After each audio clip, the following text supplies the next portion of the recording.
Welcome back to the deep dive. Today, we're going to be looking at how to get more out of reading, no matter what you're reading or why. And we've got the Reading Strategies book by Jennifer Saravallo to help guide us along the way. It's packed with ideas for teachers, but don't worry, we're going to pull out the stuff that's useful for you. Even if your classroom days are long gone, our mission to help you become a more engaged, insightful reader. Period. It's interesting because we think about reading as something that we learn how to do when we're kids. But the reality is that the journey to truly understanding and engaging with text is an ongoing journey. And even for very seasoned readers, there are always new depths to discover. I am all for leveling up my reading game, especially since I sometimes catch myself zoning out. Saravallo talks a lot about the importance of engagement. What's the big deal about being hooked on what you're reading? Well, engagement is absolutely crucial because it primes our brains for learning. When we're genuinely interested in something, we're far more likely to absorb and retain that information. It's like the difference between passively watching a lecture versus being an active participant in a discussion. When we're engaged, our brains are literally firing on all cylinders. Okay, so how do we get our brains firing on all cylinders when we sit down with a book? Saravallo seems to have a ton of ideas on that front. She does. One strategy that I thought was really interesting was the idea of creating a perfect reading spot. So Saravallo argues that our environment can significantly impact our focus. So this is about creating a space that signals to your brain, okay, it's time to relax and dive into this world. So think comfy chairs, good lighting, maybe even a calming scent, or a cup of tea. I mean, this makes total sense. I definitely read better curled up in a quiet corner than, say, on a crowded train. It's like creating a ritual to signal to your brain that it's time to focus. Exactly. And it's not just about comfort, it's about intentionality. Another strategy that she highlights is something called What's My Energy Like? And it encourages readers to be mindful of their energy levels and choose reading times when they feel most alert. So, if I'm a night owl who gets a burst of energy at 10 p.m., that might be the perfect time to tackle a dense chapter, rather than forcing myself to read when I'm drained after work. Precisely. Aligning your reading time with your peak mental state can significantly improve your comprehension and retention. This is reminding me of all those productivity hacks, for figuring out if you're a morning person or a night owl, and then scheduling your most important tasks for those times. Could we think of this as a productivity hack for reading? Absolutely. It's all about optimizing our mental resources for the task at hand. Now, let's look at a strategy that dives a bit deeper into how our brains work. So Saravallo highlights visualize to focus, which emphasizes actively creating mental images of what you're reading, engaging all of your senses. Ooh, this one sounds fun. I've definitely experienced this before, especially with fiction. The story just becomes like a movie in my head. But does this really work for nonfiction or more technical stuff? It can. Visualization actually engages multiple parts of the brain, including those involved in visual processing, memory, and even emotion. So when you visualize what you're reading, you're essentially creating a richer, more memorable experience, which boosts both engagement and retention. So it's not just about making reading more entertaining, it's about making it more effective. So it's like creating this multi-sensory experience. Even if you're just reading words on a page, that's pretty cool. I can even imagine using this for things like work reports, where I need to really absorb the information. Exactly, and that's a perfect example of how these reading strategies can be applied in various contexts beyond the classroom. Okay, so we've got our perfect reading nook. We figured out our peak energy times. And we're ready to create mental movies as we read. But what happens when we stumble over a word we don't recognize? I know I get so frustrated and just want to give up. When that happens, That's a very common challenge. And it brings us to the crucial skill of decoding. Decoding is all about recognizing written words quickly and accurately, and that forms the foundation for comprehension. So it involves recognizing the sounds that letters and letter combinations make, and blending those sounds together to read words. So think of it as breaking the code of written language. okay, this sounds like it goes way back to those phonics lessons we had in elementary school. Are there any specific strategies that can help us as adults, or are we just stuck with our current decoding skills? Absolutely. One strategy that Saravallo emphasizes is try, try, try again. And this is all about encouraging persistence. and problem solving when we encounter unfamiliar words. So instead of getting discouraged and immediately reaching for the dictionary, she's saying we should try to figure it out on our own first. That sounds like it could build some serious mental muscle. Precisely. And that mental muscle, that resilience, is so valuable in all areas of life, not just reading. It's about developing a growth mindset and believing that you can overcome challenges with effort. I like that. But what are some practical things we can do when we encounter those tricky words? Is it just staring at them and hoping they magically make sense? Well, not quite. Try again. Encourages readers to use a variety of strategies. So, for example, we can use the context of the sentence to guess the meaning. We can break down the word into smaller parts that we might recognize. We can look for familiar prefixes or suffixes, or even look for clues from illustrations or diagrams. So it's like becoming a word detective, using all the clues at our disposal to crack the case of the unknown word. That sounds way more engaging than just reaching for the dictionary. Exactly, and that engagement can lead to deeper understanding and better retention of that word's meaning. Now, let's consider a strategy that goes hand in hand with decoding. It's called slow down the zoom to make sense. Okay, that name is catchy, but isn't the goal of reading to get through the text quickly? Why would we want to slow down? It might seem counterintuitive, especially in our fast-paced world, but rushing through text often leads to skimming and missing important details. Slow down the zoom to make sense. Reminds us that sometimes. Slowing down and paying attention to each word is the key to understanding. This reminds me of that saying, slow and steady wins the race. It seems like it could apply to reading, too. Absolutely. It's about quality over quantity. Taking the time to savor each word and phrase can significantly enhance our comprehension. Now, let's explore another decoding strategy that encourages readers to think critically about the meaning of words. It's called Make Attempts That Make Sense. So this is about going beyond just recognizing the word on the page and actually thinking about what it means in the context of the sentence. Exactly. This strategy prompts us to engage our brains and consider the overall meaning of the text as we decode each word, so it encourages us to use all the clues available, from surrounding words to illustrations to our own background knowledge, to make educated guesses about the meaning of unfamiliar words.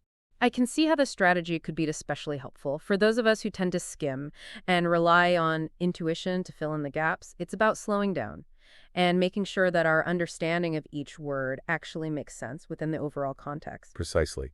And that deeper level of engagement with the text can lead to more profound comprehension and stronger retention of information. Okay, so we've set the stage for focused reading, and we've learned how to decode words like prose. Now I'm ready to dive into the really juicy stuff, comprehending what we read. I'm curious, what are some of Saravallo's strategies for taking our understanding to the next level? Well, one strategy that stands out is called Notice and Note, and it encourages readers to actively mark up their text, jot down questions, making connections to their own lives, noting their reactions, and highlighting key passages. It's about having a dialogue with the author, not just passively absorbing the information. This reminds me of a teacher who used to say that the best readers talk back to the text. But honestly, I sometimes feel a bit silly writing in the books. Is it really necessary to mark things up? Well, it depends on your purpose for reading, but generally speaking, active reading leads to deeper understanding and better retention. So when you engage with the text in this way, you're signaling to your brain that this information is important and worth remembering.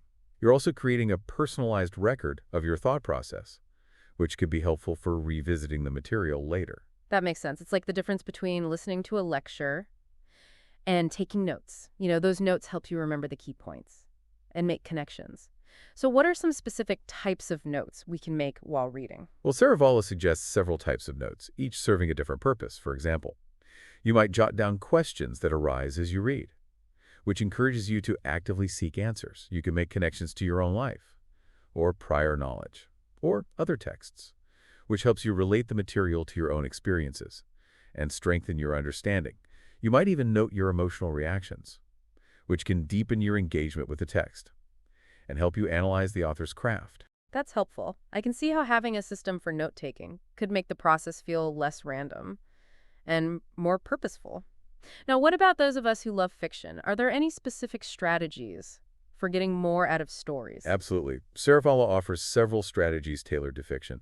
One that I find particularly insightful is character trait list. And this involves listing a character's traits and actions, and then analyzing how those contribute to the plot or theme. This reminds me of those character analyses we used to do in high school literature class, but honestly, I sometimes struggle to remember what happened in a story, let alone analyze the characters in depth. That's a common challenge, but Character Trait List can actually help with that. By actively listing and analyzing traits, you're engaging more deeply with the character and their role in the story, so this can make the reading experience more memorable and help you understand the author's intentions. Plus, understanding characters is key to enjoying stories and analyzing any kind of narrative, not just literature.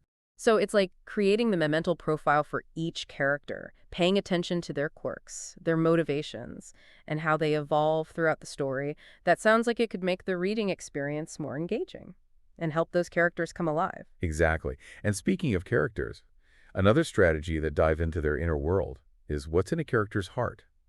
And this strategy encourages us to explore characters' inner feelings and motivations, going beyond just their actions and words. This sounds like a powerful way to build empathy and connect with characters on a deeper level. Precisely. It's about stepping into their shoes and trying to understand why they make the choices they do. And this skill can translate into real-life relationships as well, helping us better understand the people around us. So these reading strategies are starting to sound less like homework and more like tools for navigating life in general. Exactly. They're about developing critical thinking skills, enhancing empathy, and becoming more engaged with the world around us. This is all fascinating, but I have to admit, my mind sometimes wanders when I'm reading, especially if it's a topic I find a bit dry. What does Saravallo suggest for readers like me who struggle to stay focused? Well, she addresses this directly with a strategy called Yes, But Why? And it prompts readers to question the author's claims, to look for evidence within the text, and to analyze motivations behind the information presented. So instead of just accepting everything I read as fact, I should be asking myself, hold on, does this really add up? What's the evidence? What might be motivating the author to present this information in this way? Exactly. It's about developing a healthy skepticism, thinking critically, and not taking information at face value. And this is invaluable, whether you're reading a news article, a scientific study, or even just trying to understand someone's perspective in a conversation. This yes, but why? Strategy sounds like a game changer. It turns reading into an active investigation rather than passive consumption. Precisely. And that active engagement is key to unlocking deeper levels of understanding and making the information truly meaningful. This yes, but why approach is such a great tool. It's like Saravallo is giving us permission to be curious and question everything we read. But even with the best intentions, I sometimes struggle to stay focused, especially when I'm reading something dense or technical. It's like my mind starts to wander, and I realize I've read a whole paragraph without absorbing a single word. That's a very common experience, and it's something Saravallo addresses with a strategy she calls Keep Your Eyes and Mind in the Book.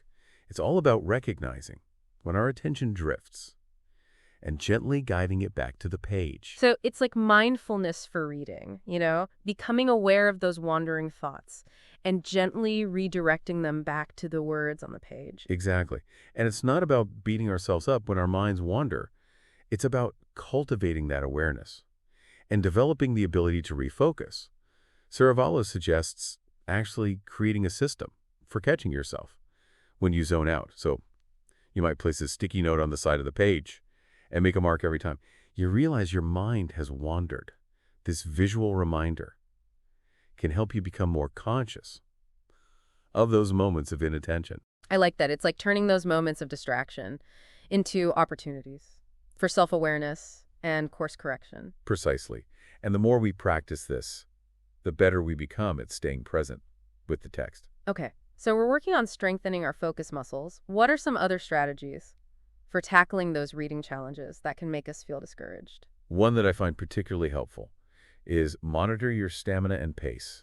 This is all about recognizing that reading, especially for extended periods, requires mental endurance, and just like any other skill, it takes practice and patience to build that stamina. So, instead of diving into a 500-page novel and expecting to finish it in a day, we should start with shorter reading sessions and gradually increase the time as our endurance builds. Exactly. It's like training for a marathon. You wouldn't attempt to run 26 miles on your first day out, right? You'd start with shorter distances and gradually increase your mileage as your body adapts. Reading is very similar. It's about setting realistic goals and celebrating those small wins. As you progress, This is making me feel so much better about those times when I feel like I can't even get through a chapter without getting distracted. It's a reminder that building any skill takes time and effort, and reading is no exception. absolutely. And remember, it's not just about the quantity of reading, it's about the quality of your engagement with the text. Now, what about those times when we have to read something that we're not particularly interested in? I'm thinking about those dense reports for work or those technical manuals that make my eyes glaze over. Are there any strategies for making those less painful? For those situations, Saravallo suggests a strategy called read with a focus to focus. It's all about identifying your purpose for reading and actively seeking out the information that aligns with that purpose. So, if I'm reading a work report, I might ask myself, what are the key takeaways I need to present to my team? What are the potential roadblocks I need to be aware of? What are the next steps I need to take? And then I can focus my attention on finding the answers to those specific questions. Precisely. It's about being strategic with your reading, knowing what you're looking for, and not getting bogged down in irrelevant details. This approach can be incredibly helpful when you're short on time or facing a text that feels overwhelming. This is a great tip, especially for those of us who feel obligated to read every single word. It's permission to be selective and focus on the information that's most relevant to our needs. Exactly. And remember, even if you can't choose what you read, you can choose how you read it. Okay, that's a powerful mindset shift. But what about those times when we're forced to read something we truly dread, like those legal documents with all the fine print? Is there any hope for making those even remotely bearable? For those dreaded reading assignments, Saravallo suggests a strategy called fake it till you make it. And it's about consciously shifting our mindset to approach the text with a more positive attitude, even if it's not something you'd normally choose to read. Wait, so we can actually trick our brains into being more interested in something? How does that work? It's about reframing our perspective. If we go into it thinking, this is going to be boring, or I'm never going to understand this, we're setting ourselves up for failure. But if we can find a way to connect with the material, even if it's just a tiny spark of interest, we're much more likely to engage with it. So, instead of focusing on how much I dread reading that legal document, I could try to find something, anything, that sparks even a tiny bit of curiosity. Like, I wonder what kind of legal loopholes people have tried to exploit with this contract. Exactly. It's about finding that hook, that little something that piques your interest and makes you want to keep reading. It might sound silly, but our attitude towards reading can dramatically impact our comprehension. This fake it till you make it strategy is brilliant. I'm definitely going to try that the next time I'm faced with a reading assignment. That makes me want to run for the hills. I think you'll be surprised how much it can improve your experience. Now, let's move on to a crucial aspect of comprehension that goes beyond simply understanding the words on the page, making inferences. Inferences. That sounds a bit intimidating. Is this about reading between the lines and making assumptions? It is about reading between the lines, but it's not about making assumptions. It's about drawing logical conclusions based on the evidence presented in the text and our own background knowledge. So think of it as being a detective, gathering clues and piecing together the puzzle of the author's message. Okay, that sounds a bit less scary. So how do we become master inference makers? Are there any specific strategies for honing our detective skills? One strategy Saravallo highlights is characters do, characters say, and it encourages us to pay close attention to both the actions and words of characters, to infer their motivations, their feelings, and their relationships. This makes me think of those crime dramas where the detectives are analyzing every tiny detail, every gesture, every word spoken, to try to understand the suspect's motives. Exactly. It's about looking beyond the surface and considering those unspoken layers of meaning. But what if we're reading something that's not fiction? Does this characters do, characters say strategy still apply? Well, the concept can be adapted to nonfiction as well. Instead of analyzing characters, we might consider the author's choices. So why did they choose to include certain facts or statistics?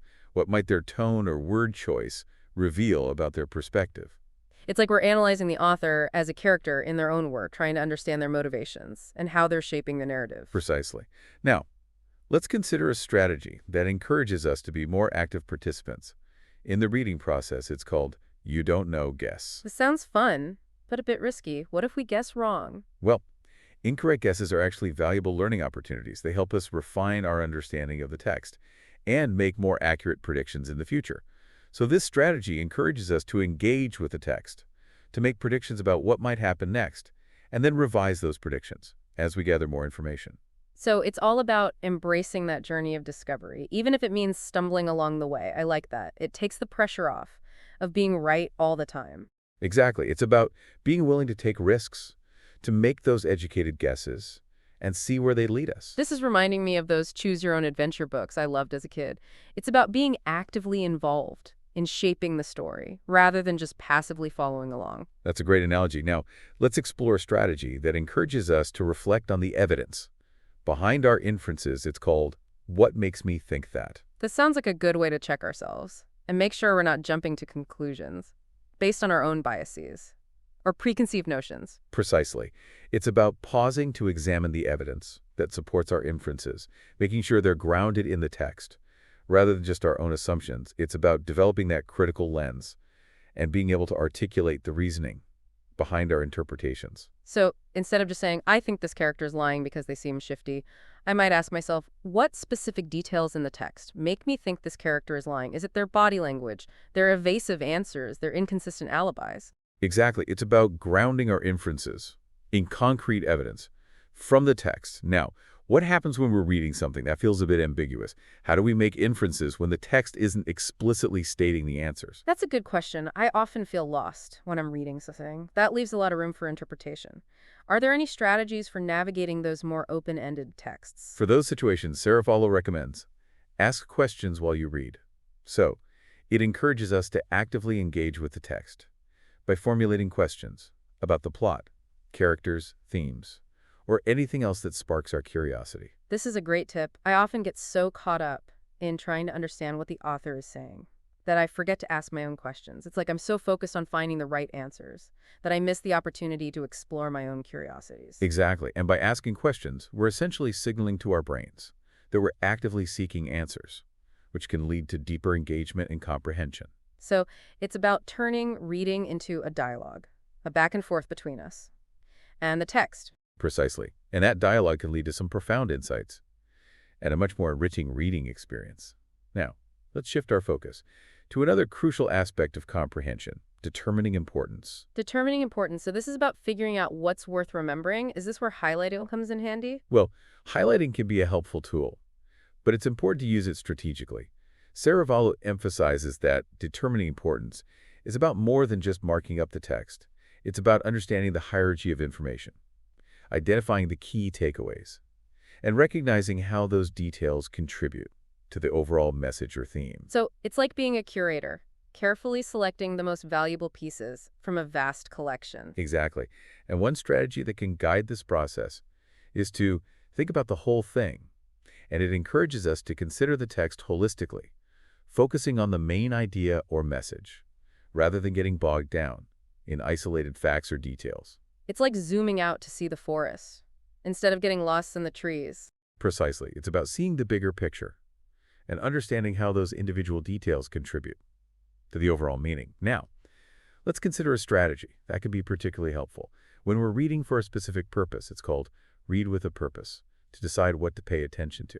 This sounds similar to read with a focus to focus, but maybe with even more intentionality. You're right. This strategy takes it a step further. It's about identifying our specific reading goals and then actively seeking out the information that's most relevant to those goals. So if I'm reading a research article for a work project, I might ask myself, what specific data points do I need to abstract from this study? What are the key findings that will support my argument? And then I can focus my attention on those specific sections, with skimming or skipping over less relevant information. Exactly. It's about being a discerning reader, knowing what you need, and going after it strategically. This approach can be incredibly helpful when you're facing a mountain of reading material and limited time. This is a game changer for those times when I feel overwhelmed by the sheer volume of information I need to process. It's permission to be selective and focus on the most relevant details. Precisely. And remember, even though we're talking about determining importance, it doesn't mean that those less important details are worthless. It's about recognizing the hierarchy of information and prioritizing based on our specific needs. Now, what about those of us who struggle to remember what we've read, even after carefully selecting those key details? Are there any strategies for improving our recall? Absolutely. One classic technique Saravallo recommends is determining importance. Read, cover, remember, retell. This sounds familiar. I think I used this strategy back in school. It's about testing yourself on the material, right? Exactly. So it involves reading a section of text, covering it up, trying to recall the key details from memory, and then checking your accuracy.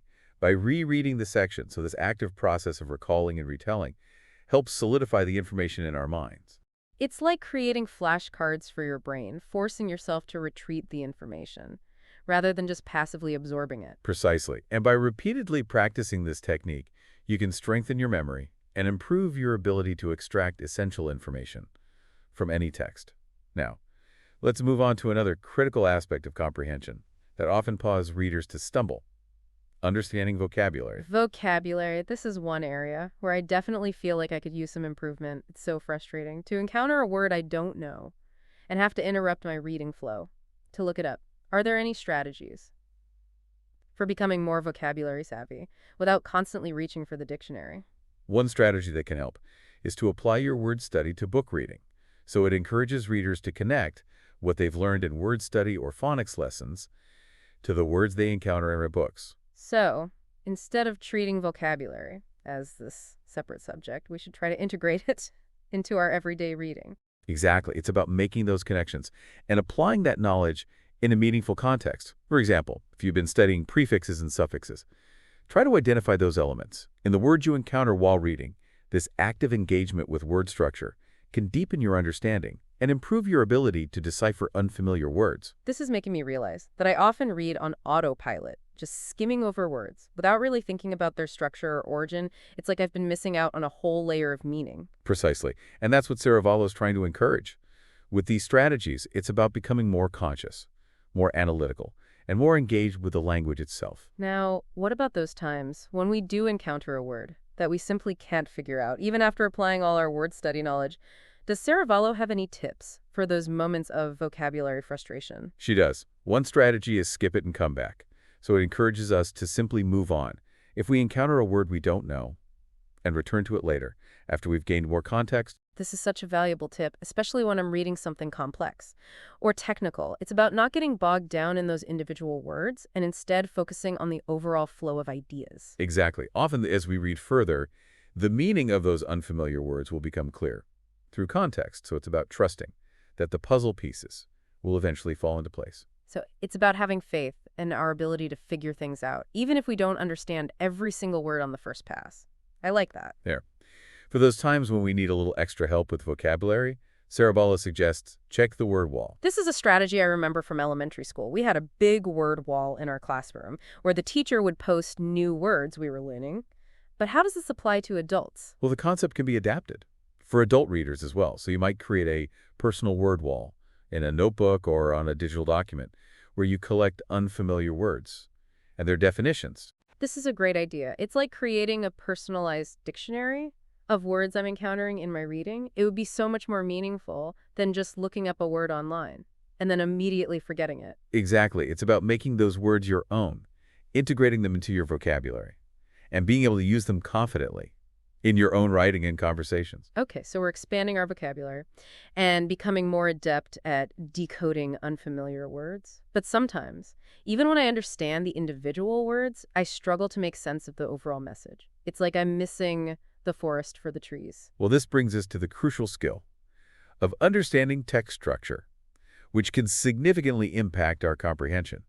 Saravallo offers several strategies for recognizing those organizational patterns and using them to our advantage. Text structure. So this is about how the information is organized on the page, like headings, subheadings, bullet points, that sort of thing. It encompasses those visual cues, but it's also about recognizing the underlying patterns of how information is presented. So, for example, one common structure is chronological order, where events are presented in the sequence they occurred. This one's pretty straightforward, right? It's like following a timeline. But what about those texts that are organized a bit more creatively? Another common structure is compare and contrast, where the author explores the similarities and differences between two or more topics. This is often used in informational texts, essays, and research papers. Okay, so in those texts, I should be looking for those key words and phrases that signal comparison or contrast, like similar, different, on the other hand, that sort of thing. Exactly. Those signal words can help us anticipate the author's line of reasoning and make connections between ideas.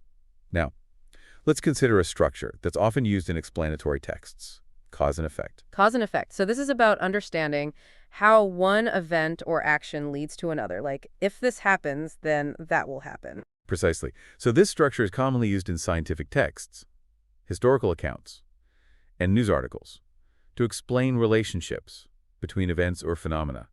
Saravallo encourages us to look for those cause and effect signal words, such as because, therefore, as a result, consequently, and due to. So by recognizing those signal words, we can better understand the logical flow of the information and identify those key cause and effect relationships. Exactly. It's about making those connections and understanding the chain of events. Now, let's consider a structure that's often used in persuasive texts, problem and solution. This one sounds pretty self-explanatory. The author presents a problem and then proposes a solution, right? Exactly. This structure is commonly used in editorials, persuasive essays, and even some types of fiction. So Saravallo suggests looking for those signal words that indicate a problem, such as issue, challenge, dilemma, crisis, and concern. And then look for those signal words that suggest a solution, such as proposed, recommend, advocate, suggest, and solution. This is making me realize that I often skim over those structural cues without really thinking about how they're shaping the author's argument. It's like I've been missing out on those signposts that are guiding me through the text. Precisely. And that's what Saravallo is trying to highlight with these strategies. It's about becoming more aware of the author's craft and using those structural cues to enhance our comprehension. Now, what about those texts that are less about presenting an argument or explaining a concept and more about describing something, like those travel articles that make you feel like you're right there in the destination? Well, that brings us to the descriptive text structure, where the author uses vivid language and sensory details to create a picture in the reader's mind. This structure is commonly used in travel writing, nature documentaries, and even character sketches in fiction. So, when I'm reading a descriptive text, I should be paying close attention to those sensory details, those words that evoke sights, sounds, smells, tastes, and textures. Exactly. It's about immersing yourself in the author's world and experiencing it through their words. Saravallo encourages us to visualize those details, to create mental images, and engage all our senses to make the reading experience more vivid and memorable. This is reminding me of that visualize to focus strategy we discussed earlier. It seems like visualization can be a powerful tool for enhancing our comprehension across a variety of text structures. Absolutely. Visualization can help us engage with the material on a deeper level. Whether we're reading a chronological account of historical events, a compare and contrast analysis of two political systems, a cause and effect explanation of a scientific phenomenon, a problem and solution proposal for addressing a social issue, or a descriptive passage that transports us to a far-off land. This is all so fascinating. I'm starting to see how understanding text structure can be a game changer for improving my reading comprehension. It's like having a mental blueprint for navigating the text, knowing where to look for those key details and how those ideas are connected. Exactly. And by recognizing those organizational patterns, we can become more efficient and effective readers, whether we're reading for pleasure, for work, or for academic purposes. Now, let's delve into one of the most challenging aspects of reading, synthesizing information. Synthesizing information, this sounds like it requires some serious brain power. What exactly does it involve? Well, synthesizing is about taking all those individual pieces we've been analyzing, the vocabulary, the inferences, the text structure, and putting them together to form a coherent understanding. It's about connecting the dots, seeing the bigger picture, and drawing meaningful conclusions. So it's not just about understanding the individual parts, but also about understanding how those parts fit together to create the whole. Precisely. It's about going beyond simply decoding and comprehending the literal meaning of the text and moving towards a deeper level of analysis and interpretation. This sounds like it takes us from being passive recipients of information to active creators of meaning. Exactly. And Saravallo offers a range of strategies to guide us on this journey of synthesis. Okay, I'm ready to dive in. What are some of the techniques that can help us make sense of all those details and draw those meaningful conclusions? One strategy that can help us organize our thinking is chunk and check. And it involves breaking down the text into smaller, manageable chunks and summarizing the main idea of each chunk. This is a classic note-taking strategy, but I can see how it would be incredibly helpful for synthesis. By summarizing those smaller chunks, we're essentially creating a mental framework for understanding the text as a whole. Exactly. It's like building a house brick by brick. Each chunk represents a brick. And as we summarize each chunk, we're laying those bricks to create the foundation for a solid understanding. This analogy is making it so much clearer. I often feel overwhelmed by the sheer volume of information. In complex texts, this chunk and check strategy seems like a great way to break it down into more manageable pieces. Precisely. And as you become more comfortable with this strategy, you can start to experiment with chunking larger sections of text. The key to find a rhythm that working for you and your reading style. Now, what about those times when we're reading something that's not divided into neat little chunks? How do we synthesize information when the ideas are more fluid and interconnected? For those situations, Saravala suggests a strategy called Think About How These Pages Connect, and it encourages us to consider the relationships between different sections of a text, even if those sections aren't explicitly defined. So instead of just summarizing each paragraph or second in isolation, we should also be thinking about how those ideas build upon each other, how those details contribute to a larger narrative. Exactly. It's about recognizing how the author is developing their argument, how they're weaving together those individual threads to create a tapestry of meaning. I love that analogy. It's like we're not just reading the words on the page, but we're also tracing the author's thought process, understanding how they're connecting those ideas, and building towards their conclusion. Precisely. And that deeper level of engagement can lead to a much more profound and memorable reading experience. This is making me realize that I often read on a very surface level, just trying to grasp the basic information without really delving into those deeper connections. It's like I've been missing out on a whole layer of understanding. And that's what Saravallo is trying to encourage with these strategies. It's about becoming more aware of the author's craft, the nuances of language, and the subtle ways in which ideas are connected. Now, what about the times when we finish reading something and feel like we've missed something important? Like we understood the individual parts, but the overall message still feels a bit fuzzy. For those situations, Saravallo recommends a strategy called reread to discover. This sounds simple enough, but I have to admit, I rarely reread anything. I usually just move on to the next book or article on my list. Why is rereading so important for synthesis? Well, rereading allows us to approach the text with a fresh perspective, looking for those subtle nuances and connections we might have missed on the first read. It's about acknowledging that we don't absorb everything on the first pass, and that there's always more to discover. So, the first read is about getting the basic information, and the second read is about digging deeper, making those connections, and synthesizing those ideas into a more comprehensive understanding. Exactly. And often, our second or third reading of a text can be even more insightful than the first, because we're able to approach the material with more context, more knowledge, and more critical awareness. This is making me want to go back and reread some of my favorite books. I'm sure I would discover a whole new layer of meaning now that I'm more attuned to these strategies. I encourage you to think so. It's a wonderful way to deepen your appreciation for those texts and to continue honing your reading skills. Now, let's move on to a crucial aspect of synthesis that goes beyond simply understanding the text itself, making connections. Making connections. So this is about relating the information to our own lives and experiences. Exactly. It's about bridging the gap between the text and our own world, finding those points of intersection that make the material more relevant and meaningful. And Saravallo highlights a strategy called, appropriately enough, making connections. I love that. It's simple, but so powerful. So how do we make those connections? Are there any specific types of connections we should be looking for? Well, Saravallo suggests several types of connections, each serving a different purpose. So one type is text-to-self connections, where we relate the information to our own personal experiences, memories, or beliefs. This is all about those aha moments, right? When something we read resonates with our own lives and suddenly clicks into place. It's like the information becomes more tangible, more real, and more meaningful when we can connect it to our own experiences. Precisely. And those connections can help us remember the information more easily because we're anchoring it to something that's already meaningful to us.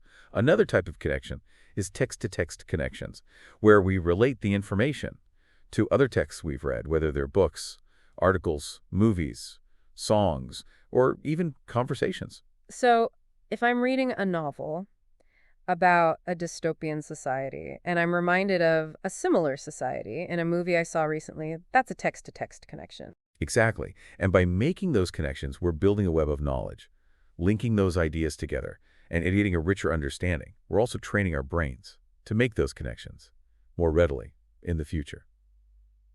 Finally, there are text-to-world connections, where we relate the information to broader social, historical, or cultural events or trends.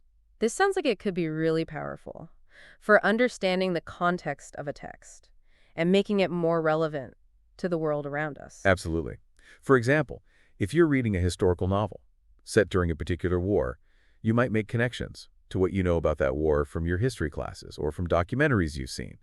And those connections can deepen your understanding of the novel's themes and characters. This is making me realize that reading isn't just about absorbing information in isolation. It's about making those connections, weaving those ideas into the fabric of our understanding of the world. Precisely.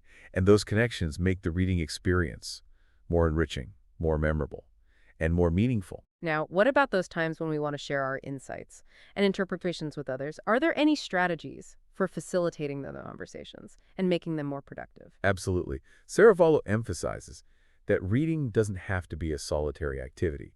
It can be a collaborative experience that thrives on dialogue and shared discovery. One strategy that exemplifies this is talk about it. I love this. It's a reminder that reading can be a social activity, but sometimes I feel a bit shy about sharing my thoughts, especially if I'm not sure I fully understand the text.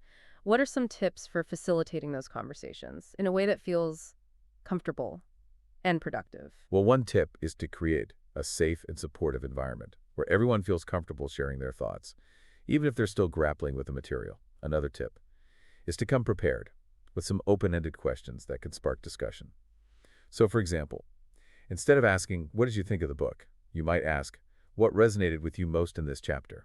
Or, "What questions did this section raise for you?" Yeah, those open-ended questions seem much more inviting than just asking for a general opinion. They invite people to share their personal responses without feeling like they have to have all the right answers. Exactly. And remember, even when we disagree with someone's interpretation, those differences can be valuable learning opportunities because they can challenge our own assumptions and push us to consider new perspectives. It's all about embracing that intellectual curiosity, that willingness to step outside our own comfort zones and engage with ideas that might be different from our own. Precisely.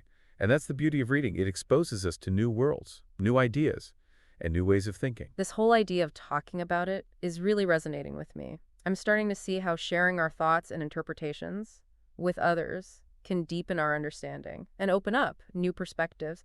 But honestly, I've always struggled with expressing my thoughts about what I read in a clear and coherent way. It often feels like a jumbled mess in my head. That's a common experience. And it highlights another crucial aspect of reading comprehension that often gets overlooked. Writing about reading. Writing about reading, I have to admit, that sounds a bit like homework. What's the point of writing if we're already putting in the effort to read? It's not about adding extra work. It's about solidifying our understanding and making those insights more lasting. So writing forces us to crystallize our thoughts, to organize our ideas, and make connections that might not have been apparent while we were simply reading. So it's like taking those fleeting impressions and turning them into something more concrete, something we can revisit and build upon. Exactly. And Saravallo offers a variety of strategies for turning those reading experiences into meaningful writing opportunities. One strategy that I find particularly helpful is quick stops using symbols. It's all about using symbols to quickly jot down your reactions and thoughts as you read, without interrupting the flow. This sounds intriguing, but I'm a bit hesitant about marking up my books, especially if they're borrowed or part of a special collection. Is there a way to do this without permanently defacing the pages? Absolutely. You can use sticky notes or even create a separate document on your computer or tablet to jot down your thoughts. The key is to find a system that works for you and allow you to capture those fleeting insights without disrupting your reading flow. So instead of trying to remember everything I want to say, until the end of the chapter, I can just quickly jot down a symbol next to a passage that sparked a thought or question, and then come back to it later. Precisely. It's like leaving yourself little breadcrumbs of insight, marking those passages that sparked a question, a connection, or an emotional response. I like that analogy. It takes the pressure off of having to formulate a fully formed thought right then and there. But once we collected those breadcrumbs, how do we turn them into something more substantial? That's where the writing process comes in. You can use those symbols as prompts to revisit those passages and flesh out those ideas. You can turn those symbols into full-blown reflections, analyses, or even creative writing pieces. This is starting to sound less like homework and more like a playground for exploring my thoughts and reactions. Exactly. It's about finding those creative outlets for engaging with the text on a deeper level. Now, let's consider a strategy that focuses on the mechanics of writing, transitioning from sentence to sentence. Transitions. That sounds like something I learned in grammar school. How does this apply to writing about reading? Well, it's about using transition words and phrases to create smoother, more coherent writing. It's about making those logical connections between ideas and crafting a more polished piece. So instead of my writing sounding like a series of disconnected thoughts, I can use transitions to create a more flowing, more cohesive narrative. Precisely. And Saravallo provides a helpful list of transitioned words and phrases to get those creative juices flowing. So, for example, instead of starting every sentence with, I think, you might use transitions like, furthermore, however, in contrast, or as a result, to create a more varied and engaging style. This is a great reminder. I often fall into those repetitive patterns in my writing without even realizing it. It's like I need a toolbox of transitions to help me break free from those habits. Exactly. And as you become more comfortable with those transitions, you'll find that your writing becomes more fluid, more sophisticated, and more enjoyable to read. Okay, so we're capturing our thoughts, we're using transitions to create smoother writing. But honestly, I often struggle to even come up with something to write about. It's like my mind goes blank when I sit down with a pen and paper. Any tips for overcoming that writer's block? One strategy that might help is remember where you read best.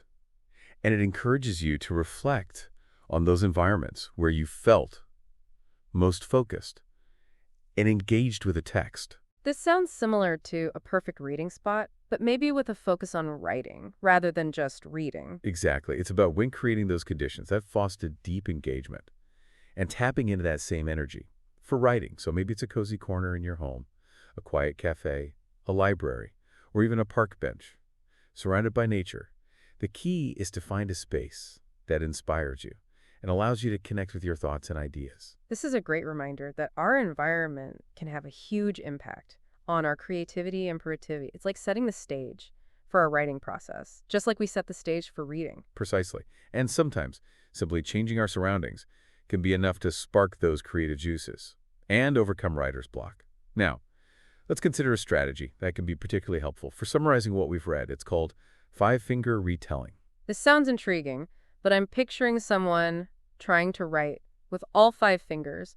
What does five-finger retelling actually involve? Well, it's a visual and kinesthetic strategy that uses your hand as a guide for summarizing key elements of a story or informational text, so each finger represents a different element: characters, setting, problem, events, and solution or outcome. This sounds like a fun and interactive way to break down a story into its essential components. Exactly. And it can be a great tool for engaging younger readers. But it can also be helpful for adults who are trying to condense complex information into key takeaways. It's like creating a mental map of the text, highlighting those essential points. I can even imagine using this for nonfiction, like assigning each finger to a key concept from a research article. Absolutely. It's a versatile strategy that can be adapted to various types of texts and reading purposes. You know, what I'm really appreciating about Saraballo's approach is that it's not just about individual strategies. It's about creating a culture of reading, a community where readers feel empowered to share their thoughts and insights. That's a crucial point. Reading doesn't have to be a solitary activity. It can be a collaborative experience that thrives on dialogue and shared discovery. And one of the best ways to foster that collaborative spirit is through book clubs, right? But honestly, I've had some mixed experiences with book clubs in the past. Sometimes the conversations feel forced or superficial, or they get dominated by one or two people. Any tips for making book club discussions more engaging and productive? Well, Saravallo addresses this directly with a strategy called Book Clubs Work Together. It's all about creating a safe and supportive space where everyone feels comfortable sharing their thoughts, even if they're still grappling with the material. So it's not about trying to impress each other with our literary analysis skills, but rather about creating a space for genuine exploration and shared discovery. Exactly. And one way to foster that spirit of openness is to establish some ground rules at the beginning of the discussion. So, for example, you might agree to avoid interrupting each other, to listen respectfully to different perspectives, and to focus on understanding the text rather than judging each other's interpretations. Yeah, those ground rules seem so simple, but I can see if they would make a huge difference in creating a more respectful and productive environment. Absolutely. And remember, the goal of a book club is not to reach a consensus or to declare one interpretation as correct. It's about engaging with the text on multiple levels, exploring different perspectives, and deepening our understanding. Through dialogue, This is making me want to start my own book club, or maybe join one that embraces this collaborative spirit. I encourage you to do so. Book clubs can be a wonderful way to connect with other readers, to expand your literary horizons, and engage in those thought-provoking conversations that enrich our understanding of ourselves and the world around us. This deep dive has been truly transformative. I feel like Theravada has given us this incredible roadmap for navigating the world of reading, a guide to unlocking those deeper levels of understanding and engagement. And the best part is, this roadmap is accessible to everyone, whether you're a seasoned scholar or a reluctant reader. These strategies can help you become a more confident, insightful, and enthusiastic reader. So, as you embark on your next reading adventure, remember the tools and techniques we've explored today.